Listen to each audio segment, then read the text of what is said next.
وہی بغیر without any delay جناب بے انتہا شکر گزار ہوں میں کرامت اللہ غوری صاحب کا. کرامت اللہ غوری صاحب بھی پیشنٹلی میرے ساتھ یہاں بیٹھے ہوئے ہیں. غوری صاحب بے انتہا شکریہ سر. معذرت چاہتا ہوں آپ سے اگین. نہیں کوئی معذرت کی بات نہیں ہے. وہ جو ہے میں تو بلکہ آپ کی گفتگو جو راجہ بادشاہ صاحب سے آپ کر رہے تھے اس پہ مجھے یاد آ گیا کہ جب میں امریکہ میں 1968 میں 68 میں نیو یارک میں تعینات ہوا تھا بطور وائس کونسل کے، تو اس زمانے میں نیو یارک اور اس کے آس پاس کے امریکہ کی زیادہ تر ہائی ویز پر بل بورڈز لگے ہوتے تھے جس پر ایک بہت ہی دلچسپ سلوگن لکھا ہوتا تھا. جی وہ سلوگن کیا تھا؟ It's better to be late in this world by 5 minutes than to be early in the next by 25 years. تو آپ جو بعض دفعہ یہاں پر یہ ٹرکوں کے پیچھے بھی رکھا ہوا ہوتا ہے. تو غوری صاحب ہم جو بات کر رہے تھے سیکنڈ ورلڈ وار تک پہنچے تھے ہم. جی تو میں یہ عرض کر رہا تھا کہ اقوام متحدہ میں سب سے بڑا جو مسئلہ جو اس کی آپ کو معلوم ہے کہ اقوام متحدہ کی تاسیس یعنی فاؤنڈیشن 24 اکتوبر 1945 کو ہوئی تھی، دوسری جنگ عظیم کے خاتمے کے بعد. 24 اکتوبر اقوام متحدہ کی سالگرہ منائی جاتی ہے اس دن. اور اس کے بعد جو سب سے بڑا مسئلہ جو دو مسائل اقوام متحدہ کے سامنے آئے، ایک تو وہ کشمیر کی ہمارا تنازع تھا ہندوستان اور پاکستان کے مابین، دوسرا مسئلہ اسرائیلی ریاست کا قیام تھا. اور یہ بھی میں اپنے سامعین اور ناظرین کو بتاتا چلوں کہ فلسطین کے مسئلے پر ہمارے اس وقت کے وزیر خارجہ سر ظفر اللہ خان نے جو تقریر کی تھی وہ اقوام متحدہ کی تاریخ میں یادگار ہے. آج تک کسی مندوب نے کسی مسئلے پر اتنی طویل تقریر نہیں کی جتنی سر ظفر اللہ خان نے کی تھی. 7 گھنٹے سے زیادہ کی تقریر تھی ان کی اس فلسطین کے مسئلے پر. تو ہمارا تعلق فلسطین کے مسئلے سے، فلسطینیوں سے جذباتی ہے. ہمارا جذباتی لگاؤ ہے. ان پر جو مظالم ہو رہے ہیں آج کل 7 اکتوبر کے بعد سے، 7 اکتوبر کو حماس نے اسرائیل پر حملہ کیا تھا جس کے نتیجے میں پہلے تو اسرائیلی حکومت کہہ رہی تھی کہ 1400 اسرائیلی ہلاک ہوئے ہیں، اس کے بعد وہ تعداد گھٹ کے 1300 ہوئی، اس کے بعد وہ گھٹ کے 1200 ہوئی، اور اب وہ 1127 کے قریب تعداد رہ گئی ہے.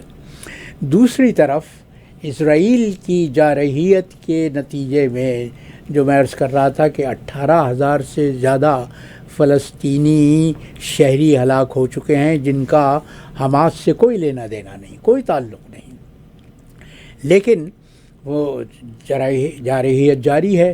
پہلے شمالی غزہ کو قرار دیا گیا کہ غیر محفوظ علاقہ ہے، فلسطینی وہاں سے نکل جائیں. ان سے کہا گیا کہ وہ جنوبی غزہ میں چلے جائیں. اب جنوب پر بھی حملے ہو رہے ہیں. کل رات کو جو خان یونس پر بمباری ہوئی ہے اس کے نتیجے میں الجزیرہ ٹیلی ویژن چینل کے ایک صحافی کے والد اور 7 دیگر افراد انتقال کر گئے ہیں، وہ ہلاک ہو گئے ہیں.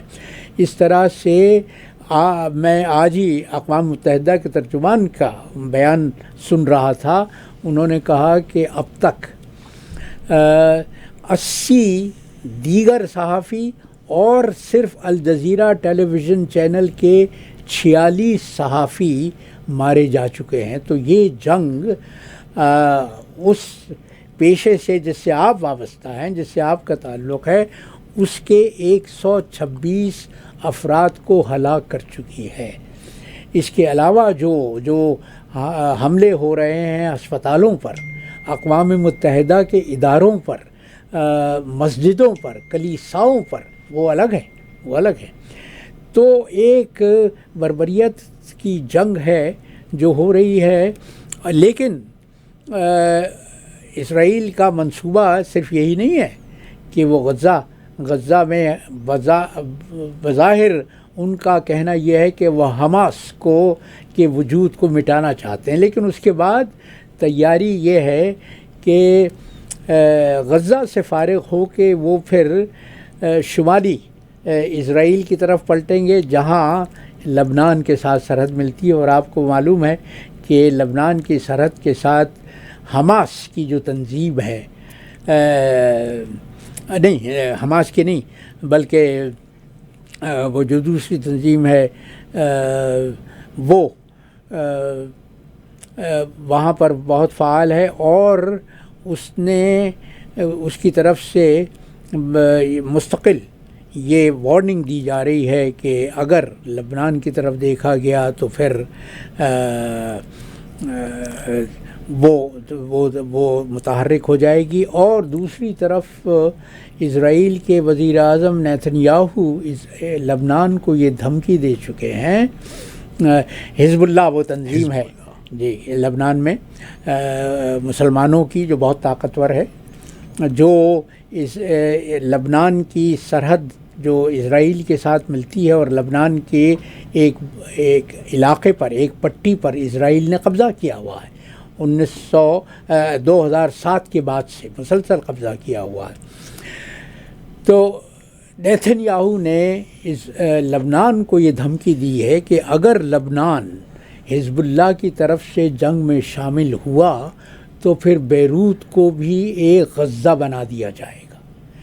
تو جارحیت کا یہ عالم ہے، لیکن وہ جو میں بات کر رہا تھا لیگ آف نیشنز کی ناکامی کی، تو لیگ آف نیشنز کے بعد دوسری جنگ عظیم کے بعد جو اقوام متحدہ کی تنظیم وجود میں آئی، اور جس کا بنیادی مقصد یہ ہے، اگر آپ اس کا منشور پڑھیں تو وہ منشور میں یہ کہا گیا ہے کہ ہم دنیا کے امن کو یقینی بنانا چاہتے ہیں، اور یہ تنظیم جنگ کے تصور کو مٹا دے گی، لیکن تنظیم بری طرح سے اپنے بنیادی فریضے میں ناکام ہو رہی ہے، اور میں یہ سمجھتا ہوں کہ اس کی ناکامی پر حرف آخر وہ ویٹو ہے جو امریکہ نے جمعے کو استعمال کیا ہے اسرائیل کی جارحیت کو تحفظ فراہم کرنے کے لیے۔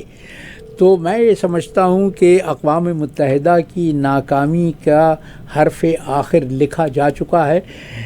لیگ آف نیشنز ناکام ہوئی اس لیے کہ امریکہ اس کا رکن نہیں تھا۔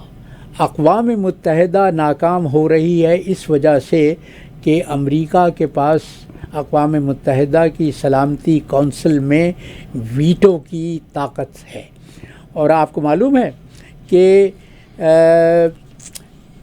پچھلے 1972 کے بعد سے امریکہ نے اقوام متحدہ کی سلامتی کونسل میں اسرائیل کو کسی طرح کی بھی مذمت سے محفوظ رکھنے کے لیے اپنا ویٹو کا حق 47 بار استعمال کیا ہے۔ 47 times US has exercised its right of veto in the UN Security Council۔ تو اب کیا کہا جائے، دوسری طرف ہمیں اگر عالم اسلام سے کوئی امیدیں تھیں تو وہ تو خاک میں مل گئیں، اس لیے کہ 57 اسلامی ممالک ہیں دنیا میں، لیکن یہ 57 ممالک اسرائیل کی جارحیت کے سامنے اور اسرائیل کی بلا جواز امریکی سرپرستی کے سامنے بالکل بے بس ہیں، بلکہ یہ غزہ کے فلسطینیوں کے اور مقبوضہ فلسطینیوں کے حق میں سمجھتا ہوں کہ یہ بہت ہی بھونڈا مذاق تھا کہ جس دن امریکہ نے اپنا ویٹو کا حق استعمال کیا اسی دن 7 عرب ممالک کے وزرائے خارجہ امریکہ کے وزیر خارجہ اینتھنی بلنکن کے ساتھ ملاقات کر رہے تھے اور ان سے فریاد کر رہے تھے کہ خدا کے لیے اسرائیل کو وہ سب کچھ کرنے سے باز رکھا جائے جو وہ کر رہا ہے مقبوضہ فلسطین میں اور غزہ میں۔ لیکن امریکہ نے اس کا جواب یہ دیا کہ کل ہی امریکی کانگریس سے منظوری لیے بغیر بائیڈن انتظامیہ نے اسرائیل کی حکومت کو 14,000 اینٹی ٹینک شیلز اور دیے ہیں۔ آپ سوچئے کہ دنیا کے امن کے سے کیا بھیانک مذاق کر رہا ہے وہ طاقت جس کا دعویٰ یہ ہے کہ وہ دنیا میں امن چاہتی ہے، وہ دنیا کے سلامتی چاہتی ہے، اور وہ اپنے آپ کو بذام خود امن کا پیغمبر کہتے ہیں۔ تو میں نے اسی پر اپنی گفتگو کو ختم کرتا ہوں ان 4 مصروں کے ساتھ۔ یہ قطعہ جو میں نے کہا ہے کہ اسی سے امن کو دنیا کے سخت خطرہ ہے، اسی سے امن کو دنیا کے سخت خطرہ ہے، وہ جس کا دعویٰ ہے وہ امن کا ہے پیغمبر، وہ جس کا دعویٰ ہے وہ امن کا ہے پیغمبر۔ کسی نے سچ ہی کہا تھا اسے شیطان بزرگ، کسی نے سچ ہی کہا تھا اسے شیطان بزرگ، منافقت میں نہیں اس کا کوئی بھی ہمسر، منافقت میں نہیں کوئی بھی اس کا کوئی بھی ہمسر۔ تو یہ سارا منافقت کا کھیل ہے جو بین الاقوامی سطح پر جاری ہے، لیکن اس کا لب لباب یہ ہے کہ مظلوم پس رہا ہے، مظلوم ہلاک ہو رہا ہے، اور مظلوم کی داد رسی کرنے والا کوئی نہیں۔ بہت شکریہ کرامت اللہ غوری صاحب۔